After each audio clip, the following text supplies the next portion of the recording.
আসসালামু আলাইকুম রহমতুল্লাহ। প্রিয় ষষ্ঠ শ্রেণীর শিক্ষার্থী বন্ধুরা, গত ভিডিও ক্লাস পর্যন্ত আমরা মূলত আলোচনা করে শেষ করেছিলাম তোমাদের ইংলিশ পাঠ্য বইয়ের লেসন 11 যেটা ছিল আর লিসেনিং, এই 11 লেসনটার প্রথম পার্টটা নিয়ে। সো আসলে এই লেসনটা বলতে গেলে তেমন পড়ার তেমন কিছু নাই, জাস্ট ফর্মালিটি পূরণের জন্য আমরা পড়ছি। সো চলো একটু আমরা এই লেসনের যে কাজগুলো রয়েছে সেই কাজগুলো একটু পড়ে নিই। সো তার আগে তোমাদের কাছে একটা ছোটো রিকোয়েস্ট থাকবে, যদি আমাদের চ্যানেলে কোনো ভিডিও তোমার কাছে কোনো রকমের হেল্পফুল মনে হয় তাহলে অবশ্যই আমাদের চ্যানেলটিকে সাবস্ক্রাইব করে দিবে।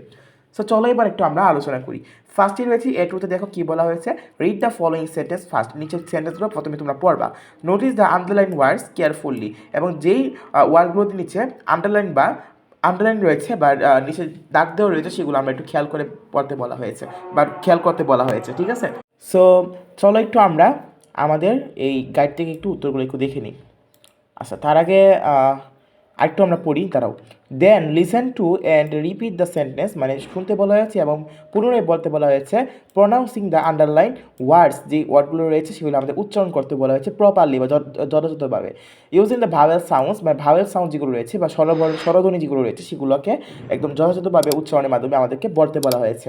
And you just practice in section A, ঠিক আছে? এবং তুমি যেভাবে প্র্যাকটিস করেছিলে সেকশন এতে, সেটা আমাদেরকে এইরকমভাবে প্র্যাকটিস করতে বলা হয়েছে। সো এখানে আসলে তেমন মনে হয় তেমন কিছু নাই আসলে। সো এখান থেকে যেটা করবা, গাইডের মধ্যে তেমন কিছু দেখতে পারতেছি না আমি আসলে, ঠিক আছে? সো তোমরা এখান থেকে যেটা করতে পারো সেটা হইতেছে যেগুলো তোমরা উচ্চারণ করবা। I met Benu and her roommate in the book store. They were buying some papers and pens. I remember her friend's face, but I can't remember her name. Later, I met them. এরকম কিন্তু হবে met, বা meet-এর past form হচ্ছে met. I met them again the same day at the bus station. They were waiting for some friends to come. ঠিক আছে? So এখানে আসলে তেমন কিছু পড়ার নাই। অ্যাক্টিভিটি A3-তে কী রয়েছে? Practice saying the following words. নিচে ওয়ার্ডগুলো আমাদেরকে বলার মাধ্যমে প্র্যাকটিস করতে বা অনুসরণ করতে বলা হয়েছে। ওয়েস্ট, ওয়াস্ট, ঠিক আছে? ওয়েস্ট মানে হচ্ছে পূর্ব, আমি একটু উত্তর দেখি না, আমার সবসময় প্যাচ লাগে, বুঝছো? ওয়েস্ট মানে কি? আচ্ছা, ওয়েস্ট মানে হচ্ছে পশ্চিম দিক, ঠিক আছে? ওয়েস্ট মানে পশ্চিম দিক। আর ওয়েস্ট মানে হচ্ছে বর্জ্য বা অকেজ বা সময় নষ্ট করা, কি সময় নষ্ট করা, নষ্ট করা কি বোঝাচ্ছে আর কি। ডেপ্ট মানে হচ্ছে ঋণ নেওয়া, আর ডেট মানে হচ্ছে তারিখ। লেট মানে হচ্ছে অনুমতি দেওয়া, লেট মানে হচ্ছে দেরি বা বিলম্ব করা। গেট মানে হচ্ছে পাওয়া, গেট মানে হচ্ছে দরজা বা ফটক। টেল মানে হচ্ছে বলা, টেইল মানে হচ্ছে লেজ, ঠিক আছে? এরপরে অ্যাক্টিভিটি A4-এ কী রয়েছে? Read the following sentence, add E to the underline words in the each sentence. প্রতিটা সেন্টেন্সে যেখানে আন্ডারলাইন করা রয়েছে শব্দগুলো, সেগুলোতে আমাদেরকে ই বসাতে বলা হয়েছে। To make a new words, একটা নতুন শব্দ তৈরি করার জন্য। Now fill in the blanks in the sentence with the new words, এবং নতুন যে ওয়ার্ডটা তুমি তৈরি করবা সেটাকে বসিয়ে তোমাকে একটা এখানে শূন্যস্থানটা পূরণ করতে হবে। One is done for you, একটা তোমার জন্য তৈরি করে দেওয়া হয়েছে। সো এত কষ্ট না করে চলো আমরা সরাসরি গাইডে চলে যাই। দেখো যে can you please buy me a new can, তুমি কি আমাকে একটা নতুন কেন কিনে দিতে পারবে বা ব্যাট কিনে দিতে পারবে, ঠিক আছে? I hate to ask you, এখানে হেট বসে, হেট ছিল এটা। সো আমি এখান থেকে যেটা করলাম, আন্ডারলাইন ওয়ার্ড কিন্তু ছিল হ্যাট।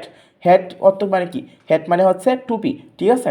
সো টুপি ক্ষেত্রে আমরা ই বসালাম, যে কোনো জায়গায় ই বসালেই হচ্ছে। সো আমরা ই বসালাম, I hate to ask you, আমি তোমাকে দ্বিধা সংকোচ লাগছে তোমাকে জিজ্ঞাসা করতে, but can you buy me hat, তুমি কি আমাকে টুপি কিনে দিতে পারবে? I loss both at the canteen where ate. So এখানে এট ছিল, এটার শেষে আমরা ই বসে এইট দিলাম। এইট লাঞ্চ ইয়েস্টারডে, মানে কি গতকাল আমি যে ক্যান্টিনে দুপুরে খাবার খেয়েছিলাম সেখানে আমি উভয়টি হারিয়েছি, ঠিক আছে? সেম, সেম মানে কি? সেম একজন লোকের নাম বোঝাচ্ছে এবং এখানে আমরা ই যোগ করবো। তো same my friend was having lunch at the same canteen, ঠিক আছে? যে আমার বন্ধু সেম ওই একই ক্যান্টিনে দুপুরে খাবার খাচ্ছিল।